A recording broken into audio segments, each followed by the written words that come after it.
Hello guys, ഈ കാഴ്ചയെല്ലാം കണ്ടിട്ട് ഞാൻ എങ്ങോട്ടേക്കാണ് പോകുന്നതെന്നല്ലേ. നമുക്ക് നമ്മളെ നാട്ടിൽ തന്നെ ഒരു കല്യാണം കൂടാൻ പോയാലോ? കൂട്ടത്തിലുള്ള ആളാ കല്യാണം ആയതുകൊണ്ട് കല്യാണം ഉറപ്പിക്കുന്നതിൻ്റെ മുന്നേ നമ്മൾ ദൃഢനിശ്ചയം എടുത്തിട്ടുണ്ടെങ്കിലും ആരെ കൊന്നിട്ടാണെങ്കിലും നമ്മൾ കല്യാണം കൂടാൻ പോകും എന്നുള്ളത്. പക്ഷെ ആരും കൊല്ലേണ്ട ആവശ്യമൊന്നും വന്നിട്ടില്ല. ചോദിച്ചപ്പോൾ തന്നെ ലീവ് കിട്ടി. ഞാൻ ലാബിലൊരു പുലിയാണല്ലോ, ചോദിച്ചാൽ ലീവ് തരാണ്ടിരിക്കാൻ പറ്റൂലല്ലോ ഒരിക്കലും. ഏറ്റവും കൂടുതൽ ടെൻഷൻ കിങ്സിനെയും ലൈറ്റ്സിനെയും ആലോചിച്ചിട്ടായിരുന്നു. നമ്മൾ നാട്ടിലേക്ക് പോയാൽ പിന്നെ ഇവരാര് നോക്കുന്നു? പിന്നെ ഓർമ്മ വന്നത് നാട്ടിലേക്ക് പോകാൻ ലീവ് കിട്ടാത്തത് കൊണ്ട് ഉണ്ണിമായ കല്യാണത്തിന് വരുന്നില്ല. അപ്പോൾ പിന്നെ ഓളെ ഏൽപ്പിച്ചിട്ട് പോവാം. ഓളാണെങ്കിൽ പൊന്നു പോലെ ഓരെ നോക്കുകയും ചെയ്യും. അപ്പോൾ ആ ഒരു ടെൻഷൻ മാറിക്കിട്ടി. ശരിക്കും പറഞ്ഞാൽ എല്ലാവരും വെയിറ്റ് ചെയ്ത് നിന്നൊരു ദിവസമായിരുന്നു ഇത്. ഈ ബാണ്ടൊക്കെ ബേഗെല്ലാം കണ്ടാൽ വിചാരിക്കും ഒരു മാസത്തേക്കുള്ള ലീവിന് വേണ്ടിയിട്ട് പോകുന്നതാണ്. പക്ഷെ ഒരു 2-3 ദിവസത്തേക്കുള്ളൊരു കല്യാണ പരിപാടിക്ക് മാത്രമായിട്ട് പോകുന്ന ആൾക്കാരാണിത്. ബ്ലോക്ക് പോലും നമ്മൾ യാത്ര മുടക്കരുതെന്ന് വിചാരിച്ചിട്ട് നമ്മൾ നേരത്തെ റൂമിൽ നിന്ന് ഇറങ്ങി സാറ്റലൈറ്റിൽ എത്തി. എന്നിട്ട് ഇതാണ് നമ്മളെ ചെക്കൻ ആഷിക്കിൻ്റെ കട. ഇവിടെ നിന്നാണ് ഞാൻ പല കളറുള്ള ചായയിലില്ലേ അത് ടേസ്റ്റ് ചെയ്തത്. സാറ്റലൈറ്റിൽ നമ്മൾ എത്തിയിട്ടുണ്ടെങ്കിൽ ഇവൻ്റെ കട നമ്മൾ മിസ്സാക്കില്ല. എന്തെങ്കിലും ചൊറ പറഞ്ഞിട്ട് അവിടെ ഇരിക്കും, പിന്നെ എന്തെങ്കിലും കഴിക്കുകയോ കുടിക്കുകയോ ഒക്കെ ചെയ്യും. പോകാൻ വേണ്ടിയിട്ടുള്ള ബാക്കി എല്ലാ പ്ലാനിങ്ങും നടത്തിയിട്ടുണ്ടെങ്കിലും ബസ് മാത്രം നമ്മൾ ബുക്ക് ചെയ്തിട്ടുണ്ടായിരുന്നില്ല. അതുകൊണ്ട് ലാസ്റ്റ് കിട്ടിയത് ഈ KSRTC ബസ്സാണ്. നാട്ടിൽ പോകുമ്പോൾ ഞാൻ അങ്ങനെ ബസ്സിലൊന്നും അധികം പോകാറില്ല. ഏറ്റവും കൂടുതൽ ട്രെയിനിലായിരിക്കും പോയിട്ടുണ്ടാവും. അതുകൊണ്ട് ഈ KSRTC യാത്ര എങ്ങനെയാണെന്ന് എൻ്റെ ഫസ്റ്റ് എക്സ്പീരിയൻസ് ആണ്. അറ്റ്ലീസ്റ്റ് ഒരു ദിവസം മുന്നേ നമ്മൾ ഇതിനെക്കുറിച്ച് ആലോചിച്ചിട്ടുണ്ടെങ്കിൽ ആ തൊട്ടപ്പുറത്ത് കാണുന്ന ബസ്സിൽ മര്യാദയ്ക്ക് എന്നിട്ട് പോകാൻ ഉണ്ടായിരുന്നുള്ളൂ.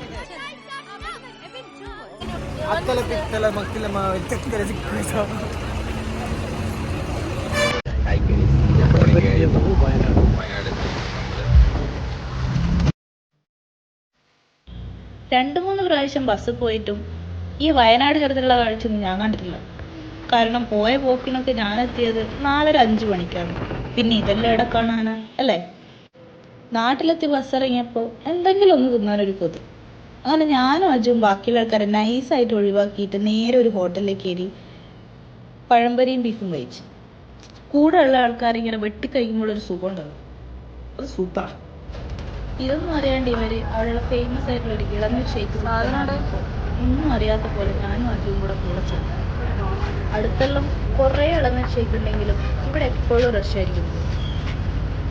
സംഭവം കൊള്ളാം, പിന്നെ നല്ല ക്വാണ്ടിറ്റി ഉണ്ടാവും.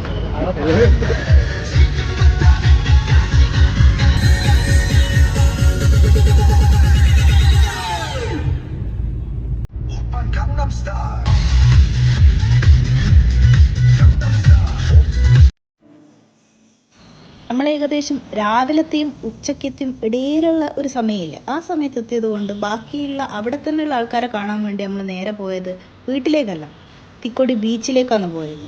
ടീംസ് ഇത് മാത്രമൊന്നുമല്ല, കുറച്ച് ആൾക്കാർ ഇനിയും വരാനുണ്ട്. കുറേ ആൾക്കാർക്ക് ഇനിയും ലീവ് പോലും കിട്ടിയിട്ടില്ല, അതുകൊണ്ട് വന്നിട്ടില്ല.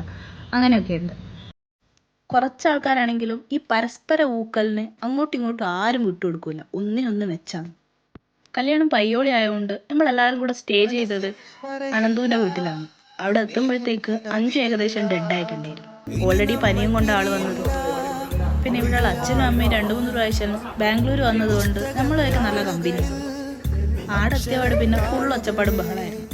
അടുത്ത വീട്ടിലൊന്നും ആൾക്കാരില്ലാത്തത് കൊണ്ട് സത്യം പറഞ്ഞ ഒരു രക്ഷപ്പെട്ടു, അത്രേ പറയാൻ പറ്റും. ഇന്നാണ് നിക്കാഹ്, അതുകൊണ്ട് രാത്രി ആകുമ്പോഴത്തേക്ക് ഓരോരോ ആൾക്കാരായിട്ട് ഇങ്ങനെ വന്നുകൊണ്ടിരിക്കുന്നുണ്ടായിരുന്നു.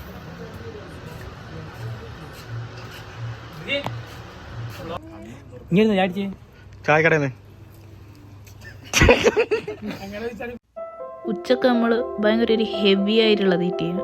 കാരണം അമ്മ നമുക്ക് വേണ്ടിയിട്ട് ചോറും ചിക്കൻ കറിയും പിന്നെ മഞ്ഞക്കറിയും പിന്നെ പയറ് തോരനും അങ്ങനെ പല സാധനങ്ങളെല്ലാം ഉണ്ടാക്കി വെച്ചിട്ടുണ്ടായിരുന്നു. ഫുഡ് കഴിച്ച് വിശ്രമിക്കുമ്പോൾ അന്ന് മറന്നൊരു കാര്യം നമ്മൾ വീണ്ടും ഓർത്തെടുത്തത്, നിക്കാഹ് കൂടാൻ പോണ്ടേ മക്കളെ, അപ്പം റെഡിയാവണ്ടേ. ഈ റെഡിയാവുന്നതിൻ്റെ ഇടയിൽ ഞാനൊരു നഗ്നസത്യം മനസ്സിലാക്കിയിരിക്കുന്നു. ഒരു പെണ്ണായി എൻ്റെ കയ്യിലുള്ളതിനേക്കാട്ടും കൂടുതൽ സ്കിൻ കെയർ പ്രൊഡക്ട്സ് ഈ കാണുന്ന ജുനൈജിൻ്റെ കയ്യിലുണ്ട് എന്നുള്ളത്. ഇവനൊക്കെ എപ്പോഴിങ്ങനെ വളർന്നു പോയി എന്നാണ് ഞാൻ ചിന്തിക്കുന്നത്. ബാക്കിയുള്ള ആൾക്കാർക്കൊന്നും ഇതുവരെ ബോധം വന്നിട്ടില്ല, അപ്പോൾ കുഴപ്പമില്ല. സോ ഇവനായിരുന്നു അന്നത്തെ മേക്കപ്പ് ആർട്ടിസ്റ്റ് എല്ലാവരുടെയും.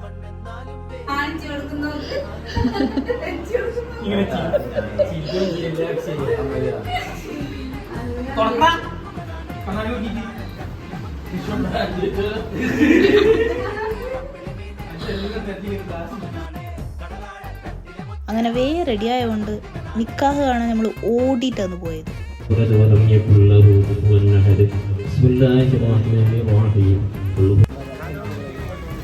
നിക്കാഹ് കഴിയുന്നതിന് മുന്നേ നമ്മൾ അടുത്ത സ്പോട്ട് കണ്ടുപിടിച്ചിട്ട് ഇവിടുന്ന് സ്കിപ്പായി അവിടത്തേക്കും.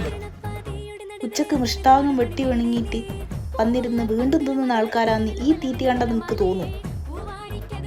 തീറ്റി കണ്ടിട്ട് ആൾക്കാർ പോലും വിചാരിച്ചിട്ടുണ്ടാവും വെള്ളം കിട്ടാത്ത ഏതോ നാട്ടിൽ നിന്ന് വന്ന പാവം പിള്ളേരായിരിക്കും ഇത്.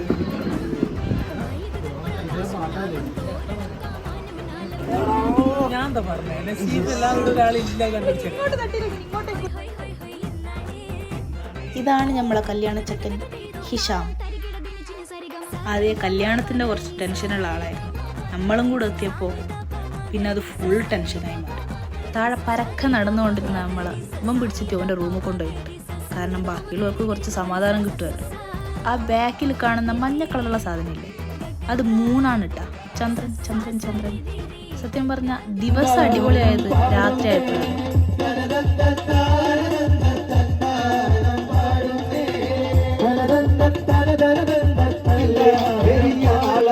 മധുമലർ വിരിയുന്ന പുരണ മധുകൂടി പാടേന്ന് ഏതൊരു കാലത്താണ് വിധി കൂട്ടിത്തരുമെന്ന വേദന സഹിച്ച്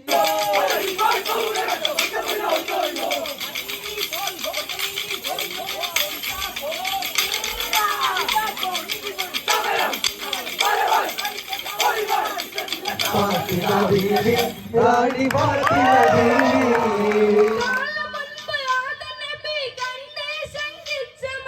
കാലം മുൻപ് ആദനബി കണ്ട് ശങ്കിച്ച മതി.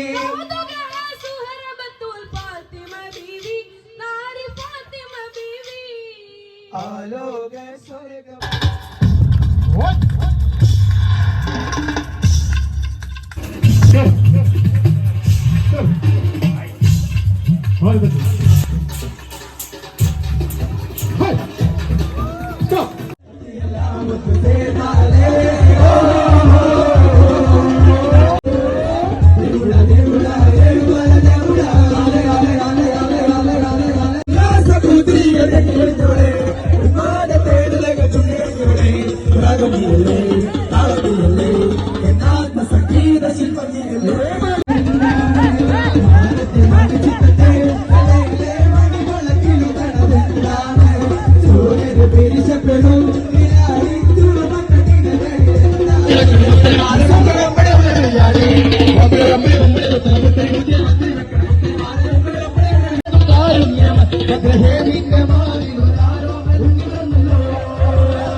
ഓ ശരിക്കും ക്ഷീണിച്ചുപോയി.